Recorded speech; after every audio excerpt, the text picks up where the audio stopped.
Salut tout, j'espère que vous allez bien. On est aujourd'hui le lundi 20 septembre et on commence avec une map bien rouge pour la semaine. Vous voyez, un lundi rouge, regardez ça, BTC moins 8%. Du côté des altcoins, c'est le bain de sang, entre moins 10 et moins 20% pour certains. Il y en a qui ont pris très cher. Regardez notre petit EGLD qui a pris quand même moins 16%, Luna moins 15%, Avax moins 17%. Tout ce qui est monté trop fort ces derniers temps, c'est en train de corriger encore plus fort. Alors c'est très intéressant parce que je vous en ai parlé hier du fameux bull trap qu'on pouvait avoir parce qu'on manquait de volume, double top sur RSI. Enfin, on avait pas mal de signaux qui nous montraient qu'on était plutôt baissier à court terme. Donc c'est ce qu'on est en train de faire actuellement. Attention quand même à moyen terme, on reste toujours bon, c'est-à-dire qu'on est toujours dans notre gros range, vous allez voir, entre les 42 500 et les environ 47 000 $. Et tant qu'on reste dans cette phase de range que du Bitcoin, on reste tout à fait bon. Et comme j'ai expliqué, il y a quelques semaines, je vous ai dit que je privilégiais une tendance, si vous voulez, qui allait consolider, qui allait ranger pendant environ 40-50 jours, comme on l'avait fait il y a pile en fait un an en 2020. Et du coup, ce serait assez logique qu'on continue dans cette tendance. Pour l'instant, on reste dans ce range pour ensuite s'extraire au niveau de la hausse. Donc pour l'instant, du côté du marché des cryptos, on reste toujours bon, même si voilà, on se prend moins 10% en quelques heures, on reste toujours bon. Après, ce qui m'inquiète un peu plus, c'est à l'extérieur et c'est du côté des marchés traditionnels et surtout ce qu'on a du côté de Evergrande qui commence à poser problème. On va regarder ça sur Twitter. Directement sur Twitter, du coup, on commence avec Crypto News 22 qui a été envoyé hier. N'hésitez pas à aller la voir. Vous avez le lien en description, c'est le deuxième lien en description, c'est pour avoir du coup l'email gratuit. Donc vous avez juste à cliquer sur le lien puis ça vous emmène sur le site Crypto Future et au moins vous pouvez causer à cash. Au moins vous pouvez mettre votre mail, votre prénom et après vous avez juste à mettre valider. Vous pouvez aussi cocher la case de l'ebook et après vous allez recevoir si vous voulez un ebook par mail gratuitement qui donne un peu les bases des cryptos et ensuite vous allez recevoir un mail, il n'y a pas de spam, un mail tous les dimanches qui vous permet d'avoir un récapitulatif de la semaine et c'est très bien fait, c'est très bien écrit et dans ce mail vous allez retrouver des actus importantes de la semaine et aussi un point sur le marché au niveau analyse technique, etc. Et je vous conseille vraiment d'aller voir parce que ça prend un peu de temps à faire et au final on a quand même un bon résultat. Comme vous pouvez voir juste à droite, c'est ça, on a Evergrande en top Twitter, en top tendance. Alors on avait aussi Bitcoin en top tendance qui était à je crois 310 000 tweets, donc forcément quand on a crash on a souvent les crypto-monnaies qui reviennent un peu sur le devant de la table au niveau de Twitter. Ensuite on passe sur le projet, ah oui, Rareporn, parce que demain ils font leur ICO, leur fameuse ICO qui va être du coup le 21 à 12h30, donc là on est le 20, donc du coup ce sera demain à 12h30, donc soyez à l'affût parce qu'en fait le listing du coup du Pekin sera fait. Alors forcément avec la phase de marché qu'on a actuellement, c'est pas le meilleur contexte pour faire un listing, mais après je pense que demain ce sera beaucoup mieux qu'aujourd'hui, c'est à dire que demain on risque d'avoir un rebond, vu qu'on est allé chercher le bas du range, on a quand même plus de chances d'avoir un rebond voilà, de peut-être de quelques pourcents que l'inverse de continuer à baisser. Donc on verra, mais pour le Pekin en tout cas ça va être plutôt une bonne ICO, un bon listing, parce que c'est un gros projet, comme j'ai expliqué, ça fait longtemps qu'on en parle, mais c'est un très bon projet qui est dans un secteur un peu tabou entre guillemets, surtout en France au niveau du porno, mais c'est un marché qui est assez énorme et avec peu de concurrence, donc il y a quelques opportunités je pense à saisir. Attention au listing comme d'habitude, souvent ça monte très fort pendant quelques jours, après ça corrige et ensuite on consolide, comme on a vu par exemple avec le CAPS. En tout cas je pense qu'il y aura pas mal de gains à faire durant les prochains jours du côté du Pekin. Et il y a pas mal de grosses news aussi qui vont arriver du côté du projet d'ici la fin de l'année, je vous en reparlerai plus en profondeur je pense demain. On revient sur le marché Evergrande, je vous en ai parlé rapidement en intro. Alors pour l'instant Evergrande est en chute libre sur les marchés, on parle de la faillite, le promoteur immobilier chinois qui est étranglé par les dettes a encore perdu 15% juste aujourd'hui sur la bourse de Hong Kong et il touche du coup son plus bas en 10 ans, regardez ça, et je crois depuis un an environ on a fait moins 89% et on revient sur les plus bas qu'on avait fait voilà, avant l'explosion qu'ils a eu en 2014-2016, donc là on est vraiment sur une chute libre du côté de ce titre et du coup Evergrande, j'en ai déjà parlé je crois il y a 3 jours en vous demandant qu'est-ce que vous en pensez. C'est un sujet qui est assez complexe parce qu'il y a une dette qui est énorme, vous voyez on l'a juste ici en dessous, on a 300 milliards de dettes pour 140 salariés et plus de 8000 sous-traitants et plus de 2 millions de clients, je sais pas si vous vous rendez compte mais c'est juste énorme. Et si en fait ce genre de boîte fait faillite, donc en fait c'est un peu comme Too Big to Fail, c'est un peu comme Lehman Brothers au niveau de 2008, donc quand on a ce genre de grosse structure qui fait faillite, et ben parfois ça emmène une crise mondiale avec lui. Et ce qui se passait en 2008 et ce qui pourrait se passer actuellement, c'est-à-dire qu'on pourrait avoir une grosse faillite du côté de Evergrande et emporter le marché global, voilà, mondial, international au niveau d'une grosse crise. C'est tout à fait envisageable, mais pour l'instant moi je privilégie pas ce scénario. J'estime qu'on a plus de chances d'éviter ce genre de catastrophe et surtout qu'on a la Chine derrière qui n'ont pas encore trop parlé au niveau de Evergrande, mais à mon avis ils vont faire en sorte que voilà, il n'y a pas de crash et pas de catastrophe parce que sinon ça va les mettre vraiment dans une mauvaise position et en plus de créer une sorte de crise mondiale, et ben eux ce seront les premiers impactés au niveau de la Chine. Après on se rend pas forcément compte au niveau des chiffres, mais 300 milliards de dollars de dette c'est juste énorme. Si j'ai pas de conneries, c'est à peu près le PIB de la France, c'est juste colossal. Et du coup par rapport à ça, je vous ai mis un petit sondage en disant est-ce que vous pensez que Evergrande va engendrer une crise ou pas. Moi j'étais plus parti pour non et au début je me suis dit il y avoir beaucoup plus de monde qui vont dire oui. Et finalement vous voyez qu'on est un peu plus élevé, on est 55% de non contre 45% de oui, donc vous dites à peu près, vous avez à peu près je trouve les mêmes opinions que je viens de dire juste avant. En gros on pense pour la plupart que la Chine devrait normalement faire en sorte que Evergrande arrive à limiter la catastrophe et éviter une crise mondiale. Donc on va voir, je vous invite à aller voir en dessous des commentaires, il y a plein de commentaires qui sont intéressants et qui expliquent un peu tous les points de vue possibles. Donc en ce moment c'est un peu tendu sur les marchés traditionnels, en plus on a le SP500 qui dévisse pas mal, mal. Après, c'est pas la première fois qu'on a ça, on en a eu plein et à chaque fois, on a pu passer à travers.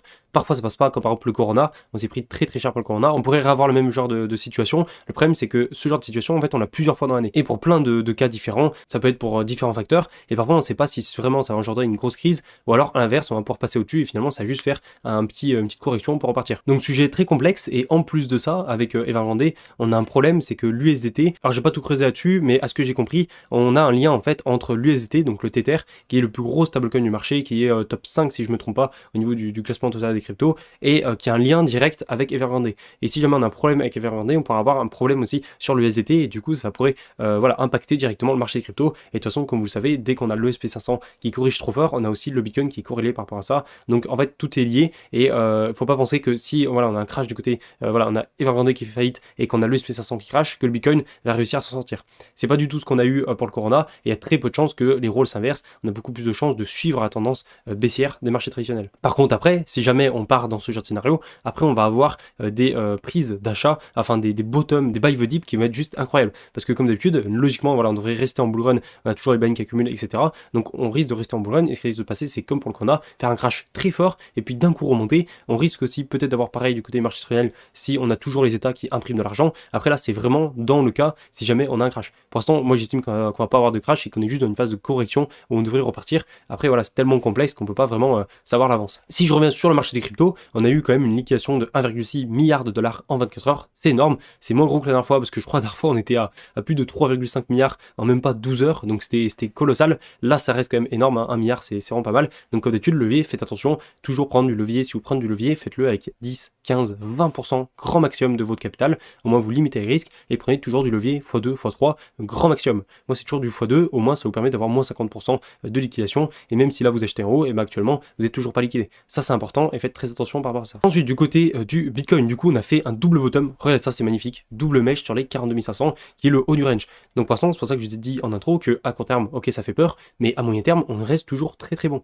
Donc pour l'instant pas d'inquiétude sur le Bitcoin. Et du côté des indicateurs que je vous avais parlé hier en vidéo, le titre de la vidéo hier c'était attention bull trap. La vidéo a très bien porté son nom. Ce que vous avez mis en avant dans la vidéo d'hier, et je vous invite à aller la voir, en gros c'est qu'on manquait de volume, on avait des volumes qui descendaient, on avait un gros double top sur les récits qui était en train de se former, on était par ici, et en gros pour moi c'était plutôt baissier parce que quand on a ce genre de phase, c'est pas la première fois que je le vois, ça fait des dizaines, même des centaines de fois que je le vois, à chaque fois qu'on essaie de lancer une tendance haussière et qu'on manque de volume, ça finit toujours pareil. Tout le temps on se retourne et on termine en bull trap, et du coup on corrige pour après consolider et ensuite avoir des volumes et se relancer. Et là ça va faire pareil, si jamais on essaie de se relancer, on n'a pas de volume, ce sera la même chose, on fera un bull trap, plusieurs bull traps, et au bout d'un moment on va avoir des volumes et là on pourra lancer notre tendance haussière. Et attention aussi au niveau du RSI, j'en parle souvent, mais double top et double bottom sur RSI sont vraiment pertinents parce que dans la plupart du temps ils donnent de bons indices au niveau de la baisse, au niveau de la hausse. Et du coup avec ce crash, on a eu, enfin ce crash avec cette correction plutôt de moins 10% aujourd'hui, on a eu le président du Salvador qui réinjecte de l'argent dans les cryptos et il achète 150 nouveaux bitcoins qui leur fait du coup un total de 700 bitcoins. C'est pas non plus énorme comparé à d'autres structures, mais c'est déjà pas mal. Et en réalité on pourrait se dire il fait un peu n'importe quoi, il buy the dip, etc. Mais moi je trouve ça plutôt bien qu'il arrive à racheter les points bas, et chaque fois que ça baisse du coup il rachète. C'est exactement ce qu'il faut faire dans le marché, et je pense clairement que de toute façon ces actions à long terme seront largement récompensées. Et même si par exemple on enchaîne, je sais pas, dans le pire des cas on se prend un crash du côté de l'ESP500 et on enchaîne à moins 50, moins 60, moins 70% du côté du Bitcoin, vraiment dans le pire des cas, c'est pas du tout ce que je privilégie. Et je pense que le président continuera à acheter au niveau du Salvador des Bitcoins, et à long terme forcément il y a de grandes chances qu'il soit gagnant, même si pour l'instant la population du Salvador est pas très contente. On passe du côté du graphique du Bitcoin, comme je l'ai montré sur Twitter, vous voyez, double bottom sur le du range. Franchement on va faire plus précis, c'est juste parfait. Je vais pas repasser ce que je dis sur Twitter, mais en gros comme vous pouvez voir, volume descendant, hop, on est en train de monter, ça tient pas, on corrige. Je vous avais montré l'exemple il y a environ 2-3 mois qu'on avait fait notre gros crash, on avait essayé de relancer, et là c'était la même chose. Pour aller voir les vidéos YouTube de cette période, c'est pareil, on avait volume à plat, on montait du cours, moi j'étais plutôt dans une phase de bull trap, et c'est ce qu'on a enchaîné par la suite. C'est tout le temps pareil. Et du côté par contre de la cassure du range, vous voyez qu'on a eu des volumes qui étaient ascendants, on a des volumes qui montaient, donc la cassure était bonne. C'est ce qui s'est passé. Et là ça va être la même chose, c'est-à-dire que du côté du Bitcoin, si on continue à monter et on manque de volume, à chaque fois on a des volumes qui sont descendants ici, et chaque fois on va former des bull traps. et le jour où on va avoir des volumes qui vont monter, bah là on pourra casser une nouvelle hausse. Ça peut être bien dans quelques jours en reprenant une reprise haussière directe, mais ça peut être aussi dans plusieurs semaines ou dans quelques mois. L'avantage avec ce genre de gros crash, comme je l'avais expliqué, c'est qu'on a une grosse bougie de volume, et du coup à long terme ça fait des volumes ascendants. Même si voilà, pour l'instant elle n'est pas assez énorme pour qu'on ait une bougie qui soit plus grosse et qu'on ait sur des volumes ascendants au niveau moyen terme, mais grâce à cette bougie, on inverse quand même la tendance des volumes. Après il faut qu'on continue à se maintenir, et je pense que en fait ce qui risque de se passer, c'est que voilà, on va continuer à ranger, hop, on va casser, et quand on va casser, là on va avoir des volumes plus gros, et on va avoir un volume qui va être plus gros que celui-là, du coup on va être sur une tendance long terme au niveau des volumes qui montent, et c'est exactement ce qu'il faut, comme on l'a eu en fait ici au début de la reprise du bull run. Vous voyez qu'on a des volumes qui étaient ascendants avec des pics de volume à chaque fois. Donc mon scénario personnellement on ne bouge pas, c'est le même que je vous avais expliqué ici lors du crash. Je pense qu'on est à peu près dans la même phase de marché qu'on avait eu ici en gros, où on était monté une première fois, hop, tout le monde pensait qu'on allait partir en bull run, voilà, les baleines vendent, là c'est les mains faibles qui sont en train de vendre, et parce qu'en fait on a de la panique, on se dit tiens on devrait partir en bull run alors qu'on corrige, qu'est-ce qui se passe? On consolide pour 50 jours et après on repart. Moi je pense qu'on est dans le même contexte, bien sûr c'est juste voilà, une théorie, une hypothèse comme à chaque fois, mais en gros ça ne m'étonnerait pas qu'on fasse voilà, ce genre de phénomène où on est monté en pensant que tout le monde allait partir en bull run, finalement on corrige, on consolide pendant assez longtemps, les mains les plus faibles abandonnent et revendent, et finalement c'est après qu'on repart. Donc pour l'instant on est sur environ voilà, 13 jours de baisse, on peut aller chercher les 20 jours, 30 jours, 50 jours comme on l'a fait il y a pile un an, c'est tout à fait possible, et au niveau timing c'est quasi impossible à prévoir à l'avance. Tout ce qu'on peut regarder ouais, c'est le range, les volumes, pour voir quand ça a cassé. Du côté du ruban, vous voyez qu'on a encore fait une clôture daily hier pile dessus, c'est hallucinant, encore une clôture pile dessus, malheureusement aujourd'hui voilà, on l'enfonce correctement, donc le ruban est moins pertinent vu qu'on est en phase de range, forcément on va passer au-dessus, au-dessus, en dessous, etc.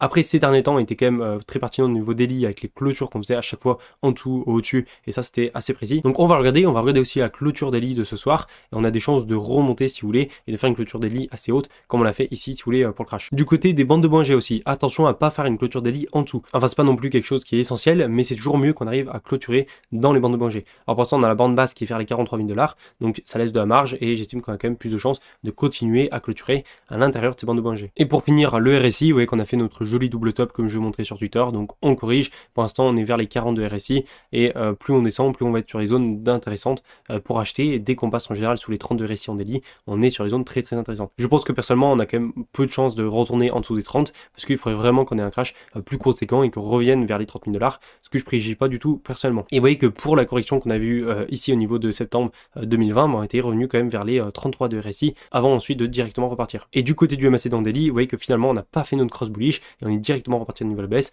donc on a eu un faux cross bullish, un faux signal, il n'a pas été validé. Ça aurait pu se faire si on aurait continué à monter pendant quelques jours, mais du coup ça n'a pas été le cas, et là on repart au niveau de la baisse. Voilà pour Bitcoin. Du côté des altcoins, du coup bah ça corrige très fort. Déjà la Bitcoin Dominance, vous voyez qu'on est en train de remonter légèrement, c'est souvent pareil en fait quand on a le Bitcoin qui crash, et ben c'est souvent lui qui va mener un peu la danse, c'est souvent lui qui va faire moins de pourcentage de baisse, c'est-à-dire quand il va corriger de moins 10%, souvent les altcoins vont corriger de moins 15, moins 20%. Du coup la Bitcoin Dominance va remonter. En phase de range, en général, la Bitcoin Dominance voilà, stagne un peu, soit le Bitcoin qui mène un peu au niveau de la hausse, mais ça reste très léger, et ensuite à cassure du range, souvent c'est le Bitcoin qui remonte, et ensuite les altcoins. Donc on verra, mais pour l'instant ouais, je reste assez mitigé sur Bitcoin Dominance. Je pense pas qu'on va avoir de réelles tendances qui va se dessiner, que ce soit sur le Bitcoin ou les altcoins. Du côté des altcoins justement, bah, on a beaucoup de rouge, donc comme d'habitude, moi j'aime pas trop analyser que les altcoins et faire qu'une analyse complète sur l'altcoin, parce qu'il suffit que le Bitcoin corrige de moins 10 ou alors fait plus 10%, ça va complètement casser l'analyse qu'on a fait sur l'altcoin. Mais on a quand même des choses intéressantes au niveau long terme. Regardez le CHSB, du coup on a fait une clôture weekly hier dans le rouge, aujourd'hui on repart, enfin cette semaine on repart dans le rouge, donc là à moins d'un miracle, ça va être très compliqué pour CHSB. Du côté de Chiliz, là c'est intéressant, vous voyez qu'il a corrigé, mais il reste toujours dans son triangle de compression, donc le top c'est qu'on revienne tester la bande basse ici pour remonter et casser ça au niveau de la hausse. Ensuite, EGLD, notre fameux EGLD, il corrige très fort. EGLD, c'est pas catastrophique. Pourquoi? Parce qu'on reste toujours dans notre canal haussier. Et même si on continue à décrocher de moins 30% et on revient en 150 $, on sera toujours dans notre canal haussier. Donc, toujours bon au niveau du long terme. Et vous voyez que si on prend du recul, la correction qu'on a ici, c'est ridicule. C'est comme on a eu ici à chaque fois en fait. Alors bien sûr, le scénario parfait, ça aurait été le pullback sur l'ancien TH. Ça c'était vraiment ce que je privilégiais ici. Hop, une reprise dans l'ancien TH. Et personnellement, j'ai rechargé sur cette zone. Je vous le cache pas, j'ai rechargé sur cette zone. Donc pour l'instant, je suis en négatif par rapport à ça. Mais par rapport à toutes les positions que j'ai prises sur UGLD cette dernière année, je suis largement en bénéfice. Mais voilà, quand même à court terme, je reste dans le négatif sur cette position. Mais je reste toujours confiant. Et là, c'est ce que je vous ai expliqué. Si jamais vous voulez prendre du levier sur UGLD, prenez toujours une liquidation qui est en dessous du range. au moins vous avez beaucoup plus de chances de ne pas vous faire liquider, parce qu'une fois arrivé sur le range, on a plus de chances de rebondir. Donc là c'est pareil, si vous avez pris une liquidation par exemple ici, par exemple vers les 130, 140 dollars ici, en général on a peu de chances de revenir en ligne droite vers le bas du range. On a plus de chances de faire hop et de revenir petit à petit pour ensuite rebondir. Donc on verra, mais en tout cas si on revient en bas du range, moi ce sera encore une opportunité de plus pour recharger sur GLD comme on le fait à chaque fois. Donc dommage pour le pullback, sauf si on a un cas où en fait la bougie daily par je ne sais pas quel moyen se dit d'ici ce soir 2h du matin on remonte et on arrive à faire une bougie à peine rouge ou voire verte, là on pourrait avoir du coup une pullback qui va se réaliser, mais pour l'instant c'est pas le cas. Donc ce qu'on risque de faire c'est voilà, une petite mise à plat, se remettre un peu dans une phase de consolidation et ensuite on va repartir, mais ça risque de mettre un peu de temps, sûrement attendre la cassure du range du côté du Bitcoin. En tout cas voilà, c'est pareil à moyen terme, ça reste tout à fait haussier pour GLD. Et regardez du côté du RSI, c'est très intéressant, vous voyez qu'on a fait un top encore une fois vers zone des 80 qui est en daily, souvent une zone où on top parfois, alors pas quand on est au plus haut, vous voyez souvent c'est les 97 plutôt, mais c'est un top intermédiaire qu'on est déjà revenu chercher plusieurs fois. Et inversement, on a un bottom ici vers les 40-45 en daily et qui est aussi en weekly et souvent on revient le chercher pour se relancer. Donc pourquoi pas là faire une mise à plat puis se relancer comme on l'a eu plusieurs fois dans le passé. Personnellement c'est ce que je privilégie du côté de EGLD. Et du côté du RSI en weekly, vous voyez que là on est dans une phase de correction mais c'est au niveau weekly. Donc ce qui risque de se passer c'est que la semaine on risque de la finir un peu plus haute. Du coup on risque de faire un RSI qui corrige légèrement comme ça puis qui repart. Et regardez dans le passé c'est toujours pareil, vous voyez que quand on monte, hop, on corrige, on repart, on corrige, on repart. Et là pareil, vous voyez, on corrige fort et puis on repart. Et c'est souvent vers les 95 de RSI qu'on corrige et inversement c'est souvent vers les 40 qu'on rebondit. Donc là j'estime qu'on a plus de chances de faire ça, de faire une clôture weekly un peu plus haute que ce qu'on a maintenant. Du coup on fait une correction, on remonte, ainsi de suite, on va au 95 et là on corrige, on revient au 40. Etc. etc. Et avec à chaque fois c'est pareil, souvent quand on monte, ouais, on a des clôtures dans le rouge, ça arrive là aussi pareil, vous voyez qu'on a fait une belle clôture dans le rouge, donc là on est dans la même phase où on fait des clôtures dans le rouge, et après hop, on est plutôt dans cette phase là, on corrige pour remonter. Après là aussi ça va dépendre de beaucoup de facteurs externes, et si on a Evergrande qui commence à foutre la merde et qui commence à bien corriger le marché traditionnel qui se casse la gueule, et du coup on a un Bitcoin qui casse la gueule, et ben GLD, canal aussi ou pas, il se pètera la gueule aussi. Ensuite je vais passer du côté de DOT. Pourquoi? Parce que Polkadot on a une grosse divergence baissière qu'on n'a pas vue et pourtant était intéressante. Là ça on monte du côté du cours, on descend du côté du RSI, du coup c'est carrément baissier et là on commence à corriger assez fort. Et ben le risque c'est qu'on corrige encore plus fort parce que souvent ce genre de divergence c'est pas très bon. Et on a exactement la même chose sur le, pas le double token mais le token à peu près dans le même secteur que Polkadot, c'est Kusama. Kusama, vous voyez, qui est exactement pareil, on monte du côté du cours, on corrige du côté du RSI, du coup grosse divergence baissière, ça aussi c'est pas très bon. Je voulais vous passer aussi Rose, parce que vous voyez qu'on a fait une correction par rapport à ce triangle de compression. Rappelez-vous, on était dans le triangle de compression, et au lieu de le casser au niveau de la hausse, en général, le triangle de compression, souvent 50-50, et là, du coup, on l'a cassé au niveau de la baisse très fortement. Donc pour l'instant, rien de bon pour Rose. Après, on a trouvé un bottom au niveau de sa mèche, qui était la zone de clôture daily qu'on a fait ici, et qui est aussi une zone de support qu'on était venu travailler dans le passé. Donc pourquoi pas avoir trouvé un bottom du côté de Rose, là, ça dépend aussi du marché global des cryptos. Du côté des marchés traditionnels, vous voyez qu'on a le SP500 qui dévisse très très fort. Et ça par rapport au long terme, alors c'est pas catastrophique, vous voyez qu'on a déjà eu des corrections plus fortes dans le passé. Donc là, moi pareil que ce que je dis sur Twitter, je suis plus dans l'optique d'une correction du côté de l'ESP500 pour remonter et ainsi de suite. Mais tout de même, c'est vrai que quand on regarde ce genre de graphique, ça fait peur, parce que rappelez-vous, on a notre grosse résistance là depuis 2008, à chaque fois qu'on vient tester, on se prend à moins 25%. Donc pour l'instant, vous voyez qu'on est venu à tester il y a pile 2 semaines, et depuis qu'on est venu à tester, on est quand même sur un moins 5%. On dirait pas que c'est énorme, moins 5%, mais pour le marché traditionnel, c'est vraiment pas mal.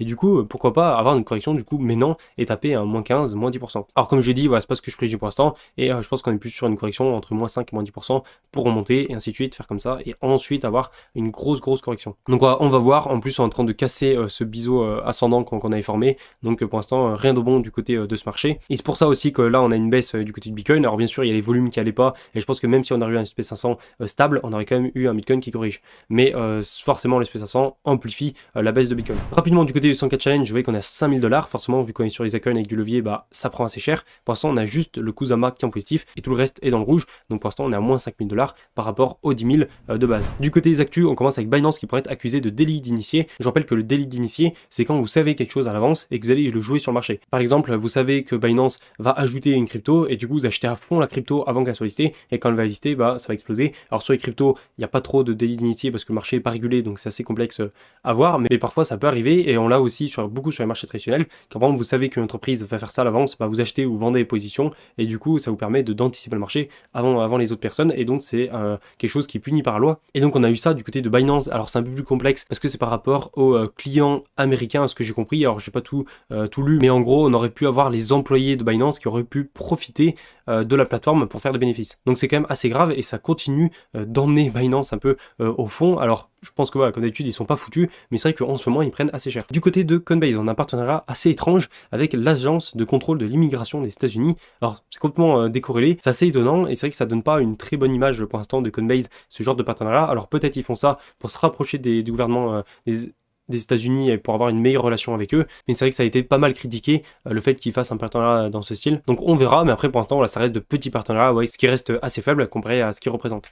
Du côté de FTX, on a une grosse pub qui a été faite avec une superstar du foot US, Tom Brady, que je connais pas personnellement parce que je regarde pas trop le foot US. Et du coup, on a une pub entière avec FTX dedans qui est représentée, donc vraiment bien. Et là, c'est pareil, comme d'habitude, on a FTX qui commence à prendre de plus en plus de parts de marché face à Binance et ça commence à devenir un vrai concurrent sérieux face à Binance. D'ailleurs, il y a le tuto que je dois vous faire sur FTX, mais je sais pas quand je vais le faire parce que je suis en train de regarder la plateforme et j'essaie de regarder entièrement pour avoir une bonne maîtrise de la plateforme et vous faire un tuto vraiment qui est correct et qui est complet. Mais ça prend du temps et vu qu'après aussi je vais partir, enfin je vais pas être souvent chez moi, ça va être assez compliqué, donc je verrai quand je vais le faire, mais ça risque de mettre encore quelques semaines. En tout cas, FTX pour l'instant ça reste une très bonne plateforme que j'utilise pas mal et c'est une plateforme que je peux que vous conseiller et vous avez le lien si vous voulez en description qui vous permet d'avoir moins 5% sur frais de transaction. Ensuite on passe du côté de ARK Invest qui est le fonds d'investissement de Cathie Wood qui investit un peu dans toutes les technologies émergentes et ils anticipent une énorme progression d'Ethereum et regardez ça, un prix multiplié par 10 pour eux. Alors on est actuellement vers les 3000 $, si je ne me trompe pas, vers Ethereum, donc ça ferait environ vers les 20, 30 000, 35 000 $ pour Ethereum, ce qui est assez énorme, mais ce qui me paraît assez réaliste. Et c'est en rapport aussi avec la question de l'abonné du jour, de Guillaume, qui nous dit ta target pour Bitcoin c'est 200 000 $, est-ce que tu pourrais nous donner tes targets pour les altcoins? C'est une question qui revient souvent en live et que je réponds souvent, c'est que les altcoins c'est très compliqué à savoir qu'est-ce qui va se passer. C'est-à-dire que le Bitcoin, vu qu'on a un historique de plus de 10 ans, on sait plus ou moins avec les graphiques long terme, les indicateurs, etc., jusqu'où il va finir. Donc moi j'estime qu'on peut avoir une target du Bitcoin vers les 200 000 $, mais ça reste très approximatif encore une fois. 200 000 $, c'est bien sûr le bull run se déroule correctement et on arrive vers une fin de bull run vers mi-2022. L'ETH, c'est beaucoup plus compliqué. Moi, j'estime entre 20 et 50 000 $ si on a Bitcoin vers les 200 000. Mais c'est dans le cas où, pareil, il faut que tout soit bon et il faut qu'on ait un Bitcoin qui monte à 200 000. Donc, du coup, ma target d'ETH entre 20 et 50 000, ça correspond aussi un peu avec ce que disent ARK Invest entre environ 20 et 30 000 $, un prix multiplié par 10. Mais après, par contre, tout ce qui est altcoin, ADA, alors EGLD, on a fait un peu une estimation, mais l'estimation, elle varie entre 5 000 $ et 20 000 $, ce qui est ultra large. Et après, tout ce qui est ADA, enfin, tout ce qui est CHSB, toutes les cryptos, VET, etc., tous les altcoins qui sont depuis 3-4 ans sur le marché, c'est quasi impossible à savoir à l'avance. On ne sait pas si on va faire x10, x20, x50, x100 ou alors juste un x2, c'est très compliqué à savoir. Parce que chaque altcoin va plus ou moins exploser suivant son projet, suivant la hype qu'il y a derrière. Et vu qu'on n'a pas de graphique long terme avec des indicateurs long terme dessus, bah c'est très compliqué à anticiper un prix à l'avance. Donc c'est pour ça que j'évite de donner des targets sur les altcoins à long terme, parce que c'est plus des chiffres sortis de mon chapeau et qui représentent pas grand chose, sauf bien sûr quand on a des cas particuliers comme par exemple EGLD avec son canal, si on suit son canal, mais voilà, ça, pareil, ça rajoute encore des facteurs à prendre en compte au niveau du long terme. Mais parfois, voilà, on peut avoir des estimations de target qui peuvent se rapprocher de la réalité, mais qui restent très larges. Donc pour aujourd'hui, grosse vidéo, n'hésitez pas à la liker et à vous abonner, ça fera toujours plaisir. Et sinon, je vous dis à demain pour une prochaine vidéo. Ciao!